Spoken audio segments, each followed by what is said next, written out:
Vamos começar a falar sobre transvaloração. O que é transvalorar?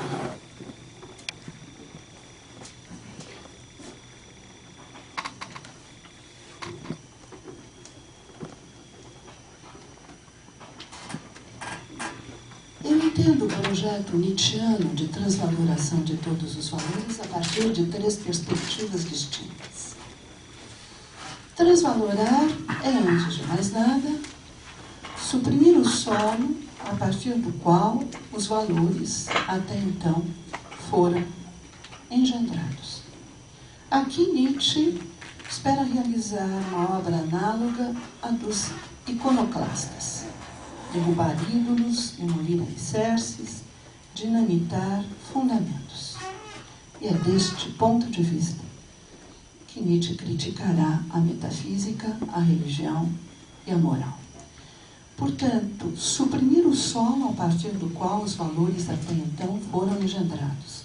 Vocês estão certamente lembrados, assim espero, quando tratamos da genealogia, que no fim das contas, quando Nietzsche diz Deus está morto, ele está dizendo que a ideia de Deus não tem mais poder eficiente.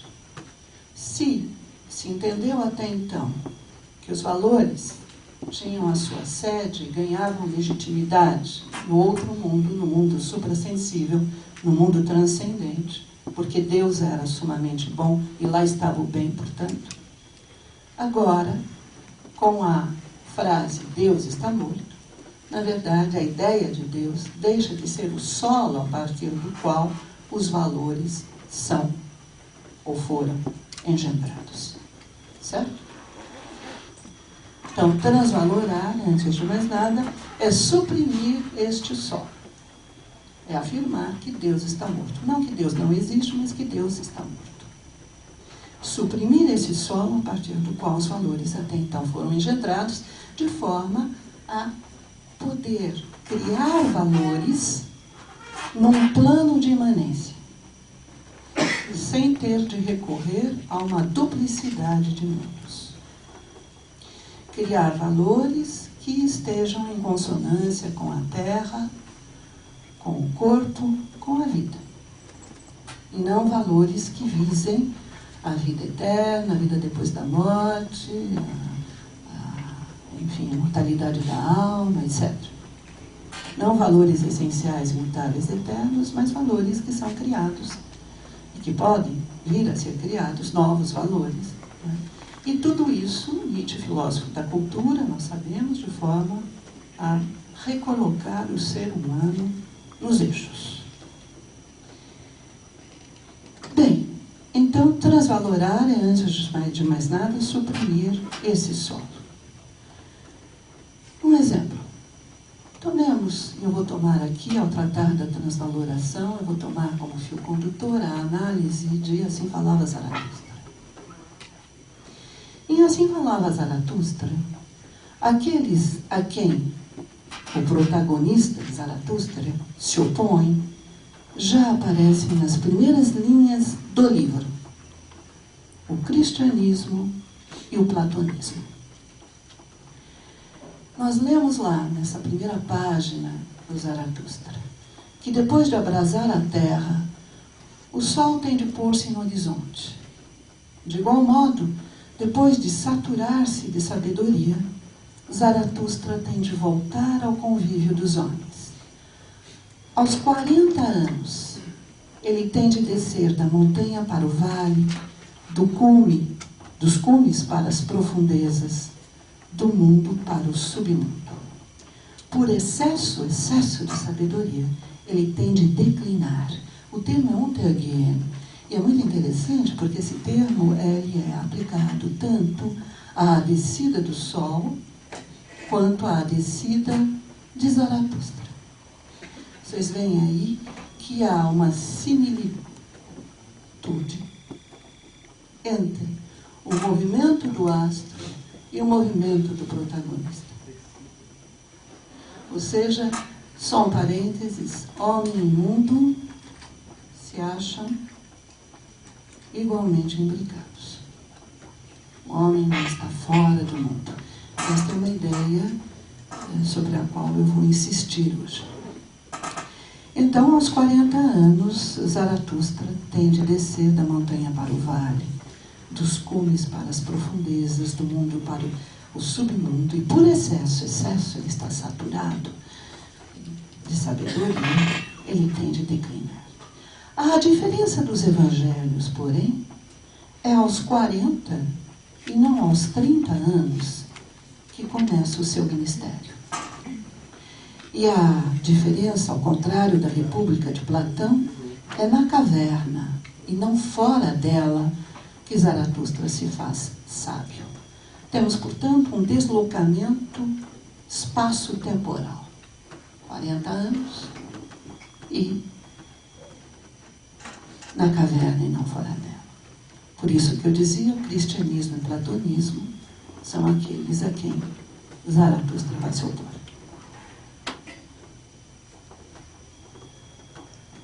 Esse deslocamento espaço-temporal não é gratuito. Indica distância e recuo em relação a referenciais milenares da nossa cultura. Não é por constatar a miséria do ser humano, querer resgatá-lo e salvá-lo, que Zaratustra vai ter com os homens, mas por estar saturado de sabedoria. Não é por perfazer a ascese dialética platônica, não é?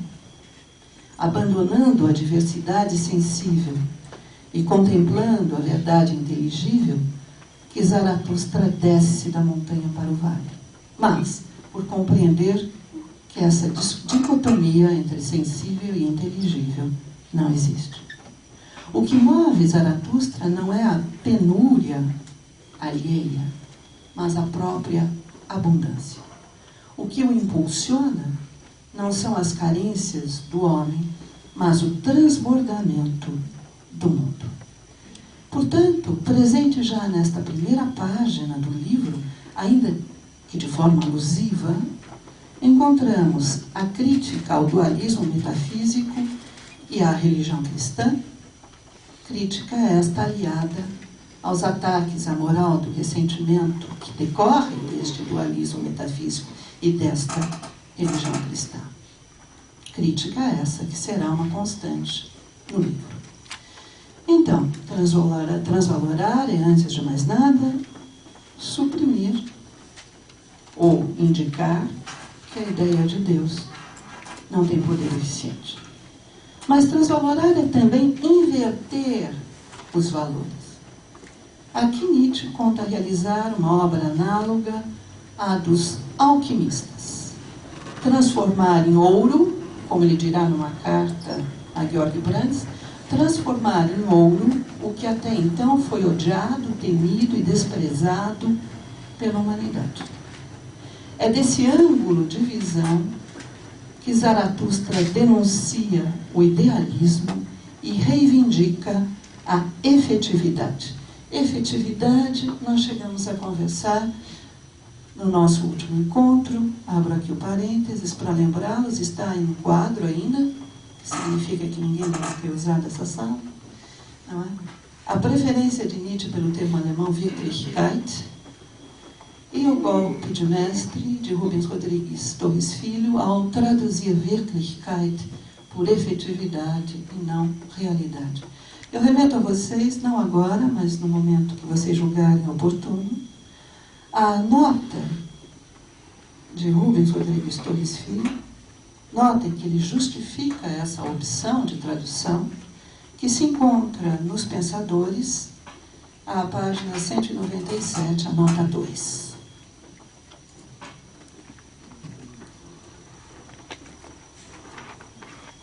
E que é bastante esclarecedora quanto a esta opção de tradução. Então, nós dizíamos, transvalorar é também inverter os valores. Ilustração, assim falava Zaratustra. Mais uma vez. Em Assim Falava Zaratustra, logo depois de anunciar a morte de Deus, ou de se referir à morte de Deus, Na segunda sessão do prólogo, o protagonista dirige-se à multidão reunida na Praça do Mercado, logo no início da terceira sessão. E é então que exorta seus ouvintes a permanecerem fiéis à terra. Se outrora o maior delito era o delito cometido contra Deus, agora, mais sacrílego ainda, é delinquir contra a terra.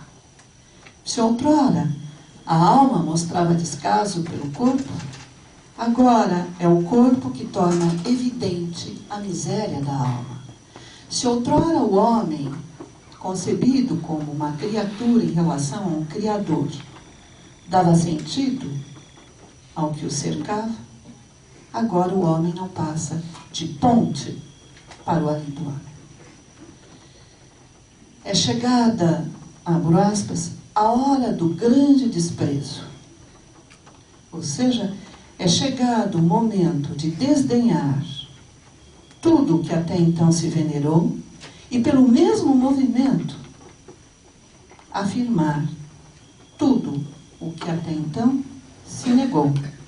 Só assim será possível revelar o que por trás dos valores instituídos se esconde: a vontade de morte.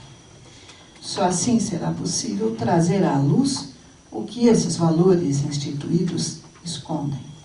Não é por acaso que o termo transvaloração também abriga a ideia de inversão.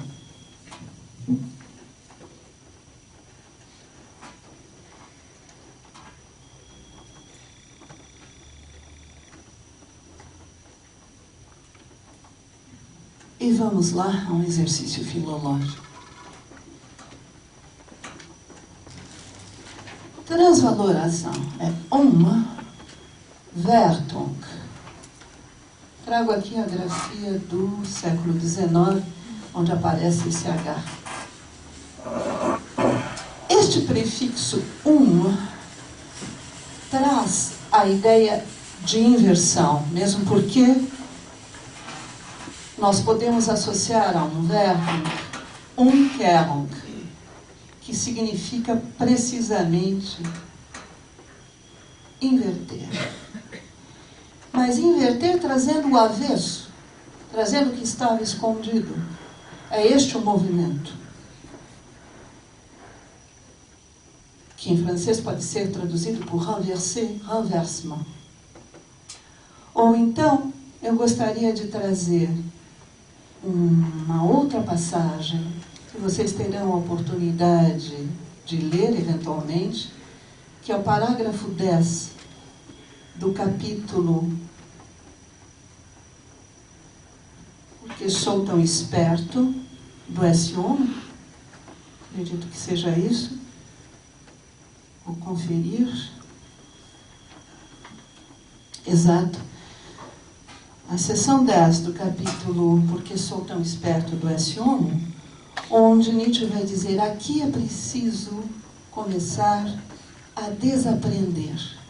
Desaprender não é a melhor tradução. Nietzsche vai escrever lá Lernen.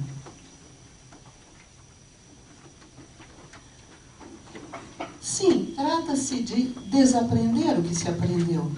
Mas ao se desaprender, já se aprende, se apreende o que havia sido desprezado e negligenciado.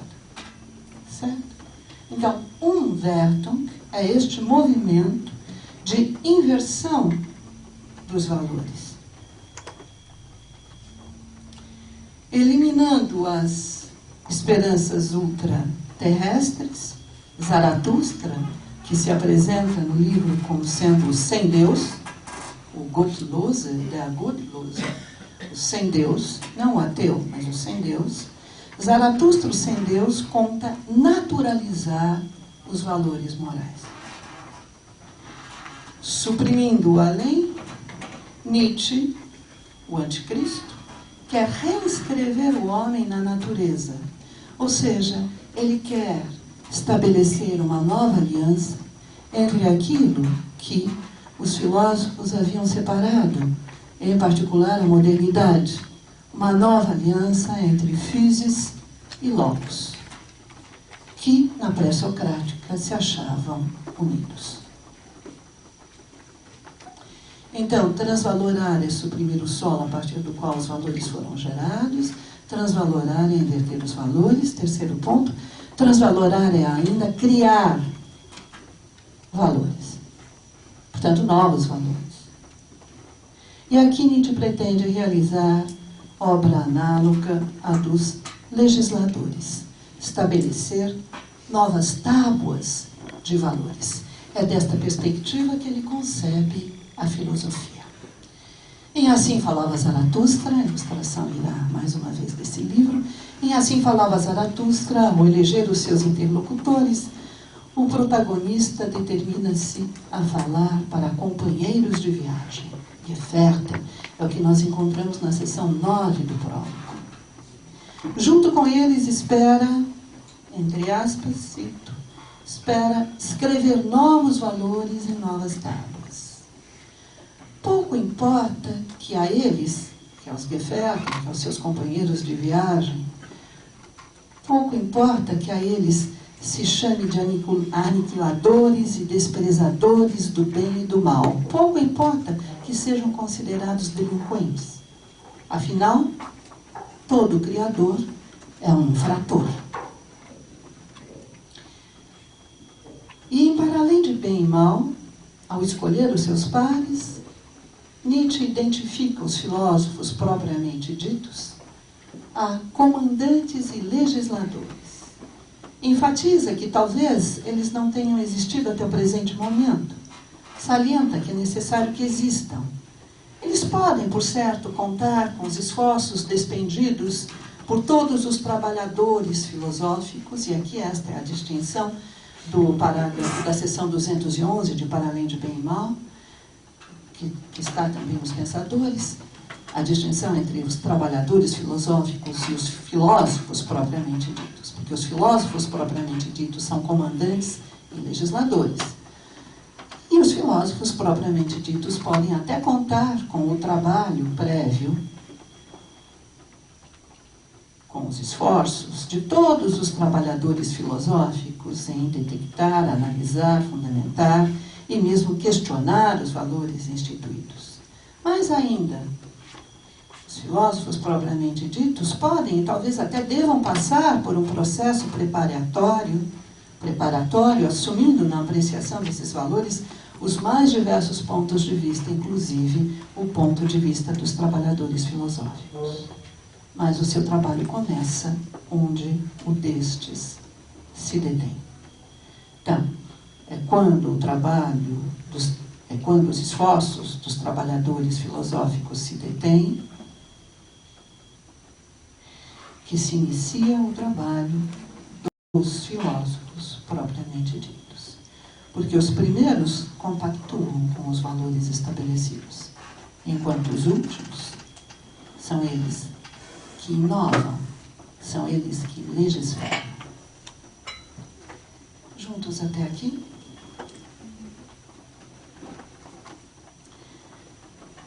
A travessia do niilismo, porque no projeto, nessa empreitada de transvalorar todos os valores, vai ser necessário lidar com o não, porque vai ser necessário negar todos os valores instituídos. Mas nós não vamos nos deter aí. Será preciso atravessar o niilismo para desembocar num dionisíaco dizer sim ao mundo. Portanto, Nietzsche está longe de ser nihilista. Fecha parênteses. Então, a travessia do niilismo, a noção de além do homem e o projeto de transvaloração dos valores, tudo isso está presente em Assim Falava Zaratustra. Acham-se intimamente ligados à travessia do niilismo, a noção de além do homem e o projeto de transvaloração dos valores, acham-se intimamente ligados desde as primeiras páginas do livro. E de forma exemplar aparecem na seção intitulada dos 1001 alvos da primeira parte, eu convido vocês a acompanharem comigo esta passagem.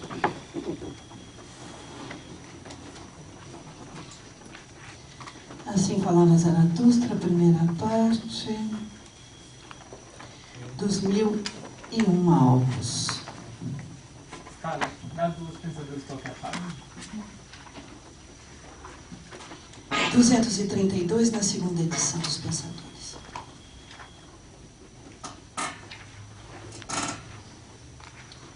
Desde o início.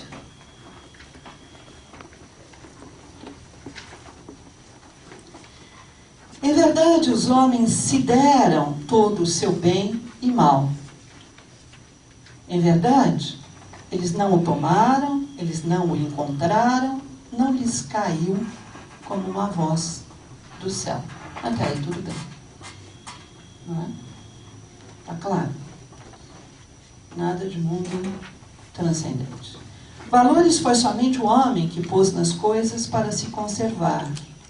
Foi ele somente que criou sentido para as coisas, um sentido de homem. Por isso, ele se chama de homem, isto é, o estimador. Eu convido vocês a lerem a nota de Rubens a essa passagem. O comentário léxico, que está na página seguinte.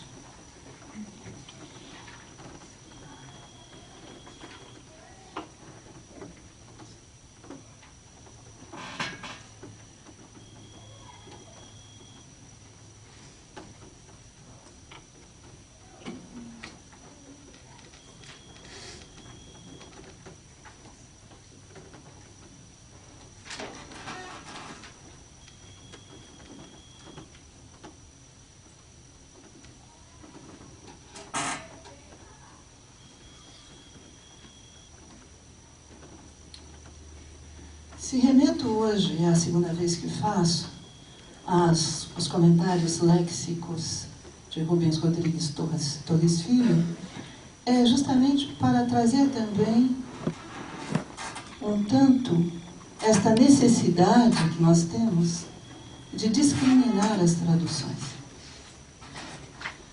A partir desses comentários léxicos, vocês têm uma ideia, já é possível ter uma ideia do trabalho desenvolvido por Rubens Rodrigues Torres Filho. Não foi pequeno este trabalho, sem dúvida. É um grande conhecedor de língua alemã, filósofo e poeta. Enfim, e nós temos muitas razões para preferir a tradução de Rubens para o português a todas as demais. Então, continuando, estimar é criar. Ouvi isto, ó criadores. Somente o próprio estimar é para todas as coisas estimadas, tesouro e joia. Somente pelo estimar há valor, ou seja, é preciso avaliar para criar valores. Mais uma vez o procedimento genealógico. E sem o estimar, a voz da existência seria oca. Ouvi isto, ó criadores. Mutação dos valores. Essa é a mutação daqueles que criam. Sempre aniquila quem quer ser um criador. Ao fazer ver que os valores são humanos demasiado humanos, ao atribuir a eles uma proveniência e uma história, Zaratustra desmantela o solo mesmo, a partir do qual eles até então foram colocados. Com o combate ao dualismo de mundos, ele põe por terra a interpretação imposta pelo pensar metafísico e pela religião cristã. Atento ao vazio que se instala quando tal interpretação desmorona, Zaratustra desqualifica a ideia de que nada vale a pena, de que tudo é em vão. E por isso, dessa maneira, ele perfaz, ele completa a travessia do niilismo. À existência humana, Nietzsche quer dar um novo sentido. E, para tanto, sabe que é preciso conceber o homem de outra maneira. entendendo o ser humano como parte integrante deste mundo, é em além do homem que o converte. Só então será possível transvalorar todos os valores. Tanto é que no final dessa sessão, que infelizmente não foi traduzida pelo Rubens, no final dessa sessão são estas as palavras que Nietzsche põe na boca de Zaratustra. 1000 alvos houve até agora, pois 1000 povos houve. Apenas falta ainda a rédea para as 1000 nucas. Falta o alvo único. Ainda a humanidade não tem um alvo.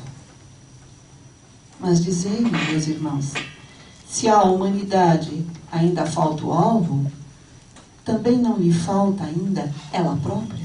Ou seja, não nos falta aqui uma nova concepção de humanidade? Uma nova concepção de ser humano? Então, para transvalorar os valores, é preciso converter o homem em além do homem.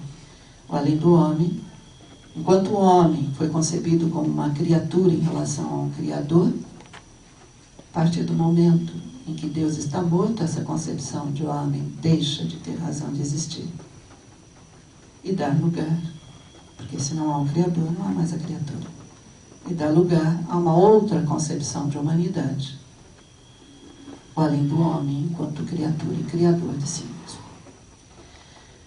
Incapaz de suportar a própria finitude, o homem concebeu a metafísica.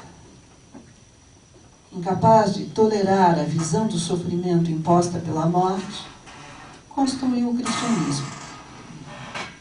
Na tentativa de negar este mundo em que nos achamos, a metafísica procurou forjar a existência de outro. Durante séculos, fez dele a sede e a origem dos valores. Perniciosa, postulou um mundo verdadeiro, essencial, imutável, eterno. Desprezando o que ocorre aqui e agora, a religião cristã arquitetou a vida depois da morte para redimir a existência. Assim, fabricou o reino de Deus para legitimar avaliações humanas. Nefasta, ela levou os homens a desejarem ser de outro modo, quererem estar em outra parte. Para justificar a existência, foi desses meios, metafísica, religião cristã, foi desses meios que o homem se valeu. Inventou o pensar metafísico e fabulou a religião cristã. Mas o preço que teve de pagar foi a negação do mundo, a condenação da vida. Ao camuflar a dor, hostilizou a vida. Ao escamotear o sofrimento, tratou o mundo como um erro a refutar. Se a derrocada do dualismo metafísico acarreta a sensação de que nada tem sentido, é preciso fazer ver, então, que a concepção metafísica não é a única interpretação do mundo. Se a ruína do cristianismo traz como consequência o sentimento de que tudo é em vão, trata-se agora de mostrar que a religião cristã é só mais uma interpretação da existência. E é por isso que Nietzsche concebe a sua obra como a tentativa de retomar as rédeas do destino da humanidade. E aqui voltamos a este Nietzsche, filósofo da cultura, que quer colocar tudo nos trilhos outra vez. Que concebe o ser humano como um animal doente, enfermo. Sócrates representou um marco na visão grega do mundo, substituindo o homem trágico pelo homem teórico. Cristo, um marco no pensamento ocidental, substituindo o pagão pelo novo homem. Mas com ele, Cristo, a negação deste mundo em que vivemos aqui e agora, se fez carne e gênio. Inimigo implacável do cristianismo, Nietzsche encontrará nele, no cristianismo, um adversário que julga a sua altura. Nietzsche conta inverter o sentido que o cristianismo procurou dar à existência humana. Espera subverter esse sentido. Pretendendo substituir o homem pelo além do homem, Nietzsche quer pôr-se como marco na história do ser humano. E para inaugurar esta nova era, tem de realizar a transvaloração de todos os valores, tão apregoada por Zaratustra. Juntos até aqui?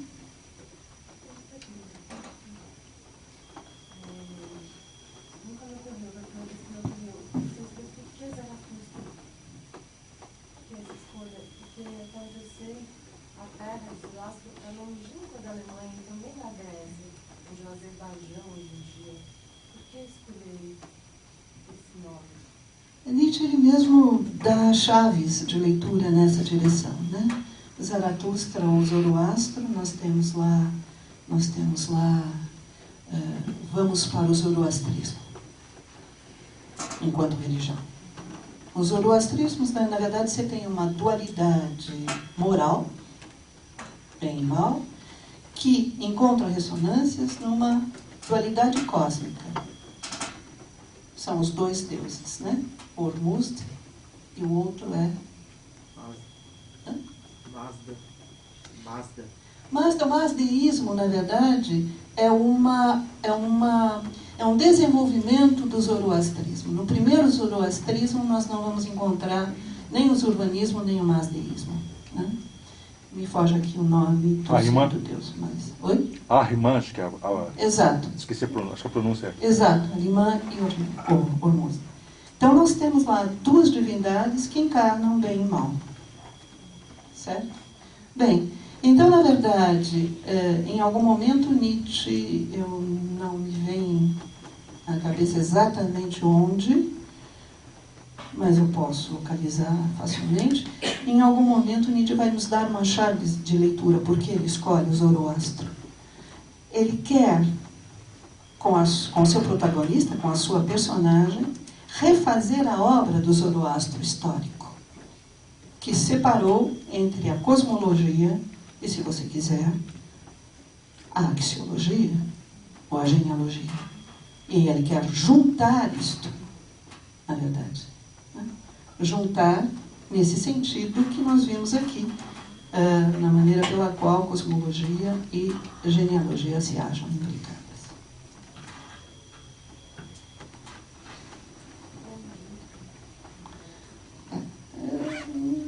Em algum momento, talvez, eu escreva a esse respeito. Tem toda uma pesquisa sobre Nietzsche e o pensamento oriental, as relações da filosofia nietzschiana com o zoroastrismo, o hinduísmo e o budismo.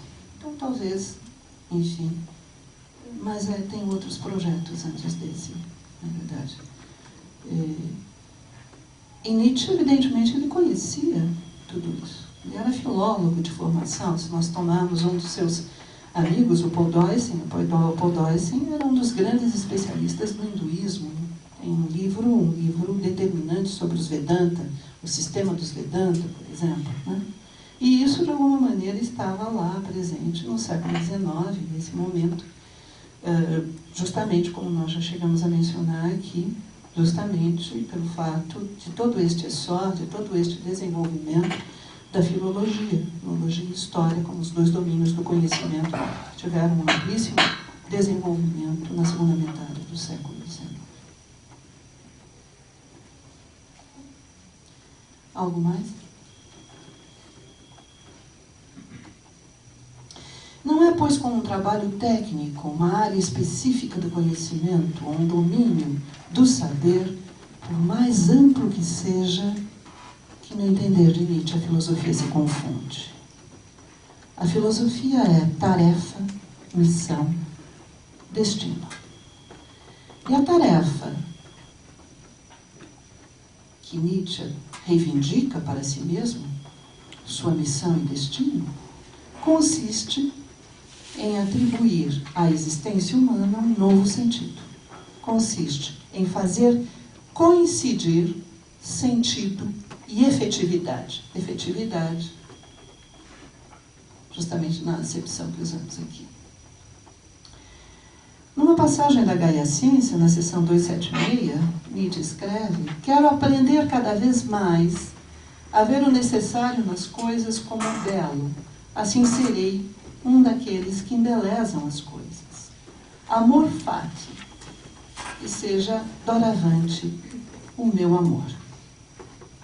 Amor fati, a expressão é latina, não é? Já falamos do amor fati aqui?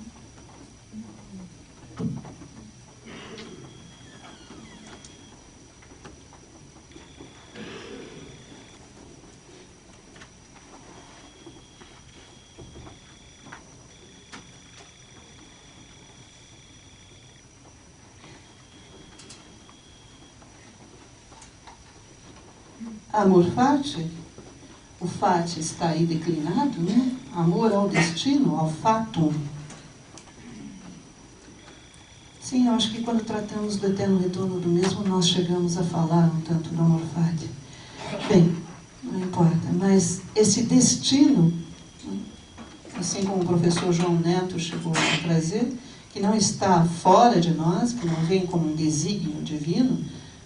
Lembrem-se da passagem do Zaratustra: eu mesmo faço parte do nó das causas do eterno retorno. Das causas do eterno retorno. Porque uma vez que fazemos parte do mundo, nós atuamos no mundo. E nós, qualquer gesto que façamos, nós de alguma maneira estamos alterando o mundo. Para ilustrar essa ideia, ainda dentro de um parênteses aqui, é uma ideia que flerta com uma outra ideia que esteve muito em voga aí, uns 20 anos atrás, talvez esteja ainda, a ideia holística. Né? Nós fazemos parte de um todo, qualquer elemento que se altere, altera o todo. Então, amar o destino não exige que se tenha uma atitude resignada diante dele ou a ele submissa. Tampouco permite que nele se façam recortes ou se procedam a exclusões. Ao contrário, amar o destino é assentir sem restrições a todo acontecer, admitir sem reservas tudo o que ocorre, anuir a cada instante tal como ele é, aceitar de modo absoluto e irrestrito tudo o que advém, sem desconto, exceção ou seleção. Amar o destino é afirmar a vida no que ela tem de mais alegre e exuberante, mas também de mais terrível e doloroso. Daí a íntima relação entre o amor fati